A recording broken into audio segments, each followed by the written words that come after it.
Alors, nous voici finalement rendus au numéro 7 et c'est le plus facile. Donc, on nous demande de donner la formule.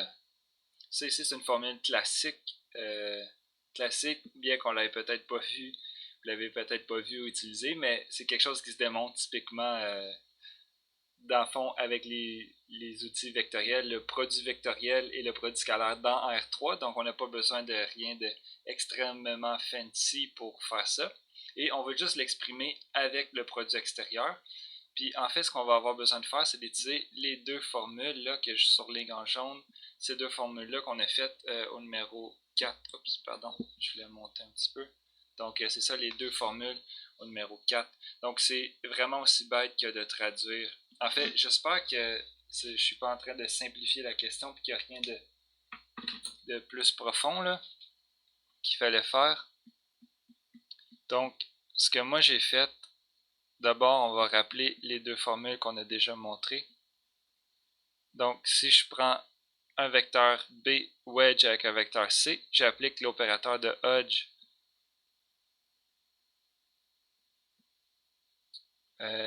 On obtient que ça, c'est le produit vectoriel. Ici, juste pour le fun, pendant qu'on y est, ça ici, c'est un élément de 2 vecteurs sur R3. Et Hodge d'un élément d'un 2 vecteurs, en fait, il envoie sur un 1 vecteur de R3 qui est isomorphe R3. Donc, on a bien ce qu'il faut là, parce que ça habite dans R. Donc, on voit que c'est bien défini. Donc, ça, c'est la formule qu'on va vouloir utiliser. Je vais la surligner en jaune ici. Et en fait, l'autre formule, je vais la mettre à côté. On a étoile de A produit wedge avec l'opérateur de Hodge appliqué à B. Tout ça, c'est égal.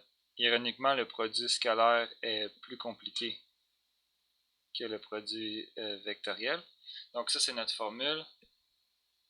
Et encore une fois, on pourrait s'amuser, peut-être ça vaut la peine, les questions de bien rentrer les définitions. Ça, c'est un scalaire, donc on voudrait être dans R. Excusez-moi, ça c'est R3 ici. R3, ben oui. Et en fait, ce qu'on a, B c'est un 1 vecteur, donc Hodge de B, ça c'est un élément de 2 vecteurs. Je vais juste l'écrire comme ça, pour être paresseux. Ça c'est un 1 vecteur. Donc, wedge, les deux ensemble, tout ce qui est dans la parenthèse, on a un 3 vecteurs. Hodge de tout ça, ben ça va être un élément de R. Parce que le dual pardon, de R3, c'est les 0 formes. Les 3 moins 3 formes. Donc, c'est ce qu'on a ici. Ça, c'est des scalaires. En fait, quelque chose qui n'a pas été mentionné, la raison pourquoi, je l'ai fait une fois, là, mais je pense que j'ai passé sous silence.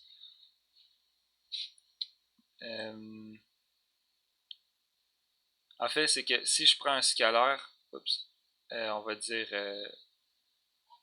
lambda un scalaire, ben, lambda wedge E1, E2, E3, en fait lambda wedge, même de façon générale, n'importe quoi, c'est égal à ce même vecteur-là. Donc les produits scalaires, ils font juste, ils ne font rien.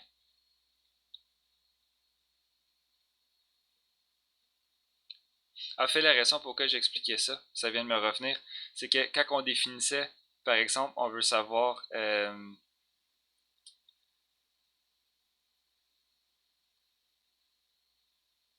on a par exemple un scalaire. Bon, non, j'arrête. J'ouvrais une trop grosse parenthèse qui sert à rien. Désolé. Donc, on revient au problème avant qu'on s'égare. Finalement, la formule qu'on veut montrer,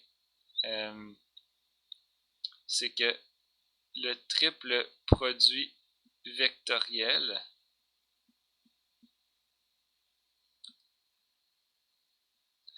est ici, je vais confirmer. Je pense que les parenthèses sont bien dans cet ordre-là. Ouais, c'est ça. Donc, cette formule-là, on la sait déjà. Si vous voulez, si vous êtes curieux, vous avez le temps de vous amuser avec ça, vous pouvez aller voir pour une preuve. En fait, c'est relativement géométrique, là. Ça implique l'algèbre linéaire, c'est des dépendances. Ouais,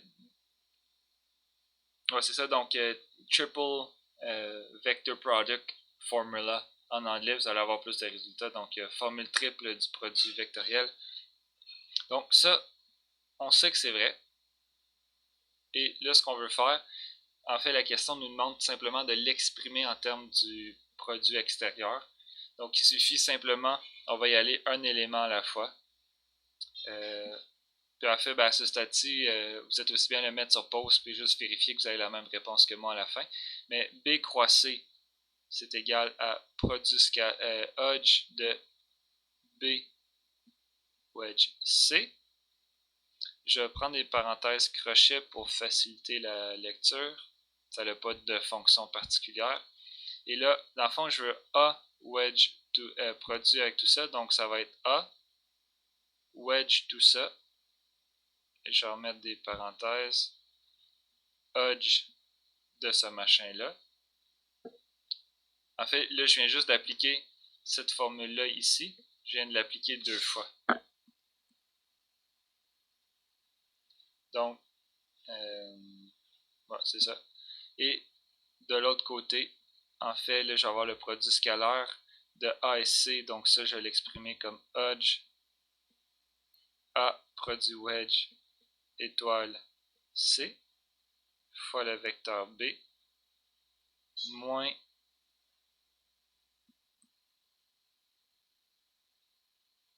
hodge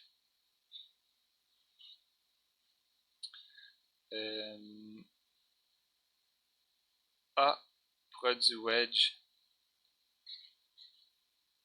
étoile B et ça c'est devant le vecteur C. Donc j'ai appliqué cette formule-là ici, je l'ai appliqué 2 fois.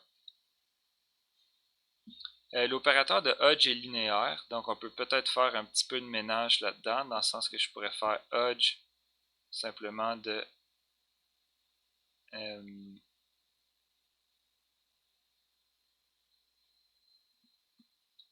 non, en fait, il n'y a rien à faire. Donc c'est ça, je ne sais pas si j'ai bien interprété la question, si la question a un sens plus difficile que ça. Ce qui est certain, c'est que la formule que je viens de souligner, que je vais souligner en vert ici, vous pouvez le faire, ce serait un bon exercice.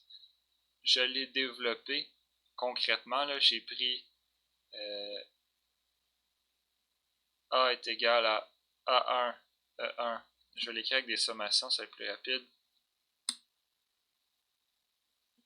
AI, EI. J'ai même chose pour B. Évidemment, les sommations, c'est de 1 à 3. Et si vous posez ABC comme ça pour la base canonique E, et vous les insérez dans cette histoire-là, vous allez obtenir à gauche CC et à droite l'EC. Évidemment parce qu'on a juste fait appliquer la formule. On a appliqué les deux formules qu'on avait déjà. Donc, je pense que ça, c'est l'exercice 7. Je vois pas... dans le fond, mon doute que j'ai dans mon esprit, c'est que je sais pas s'il fallait utiliser les opérateurs extérieurs. Pas opérateur extérieur, mais produit extérieur pour un peu dériver ces formules-là, dans le fond, pour les obtenir. Mais là, tout ce qu'on a fait, on n'a pas les a pas prouvés ou déduits. Là. On a pris pour acquis qu'il existait effectivement. On s'est dit que c'était vrai. Et tout ce qu'on a fait, c'est qu'on les a réécrits. Donc, c'est ce qu'on a fait. Et c'était tout ce qu'il y avait à faire. Au revoir, à la semaine prochaine.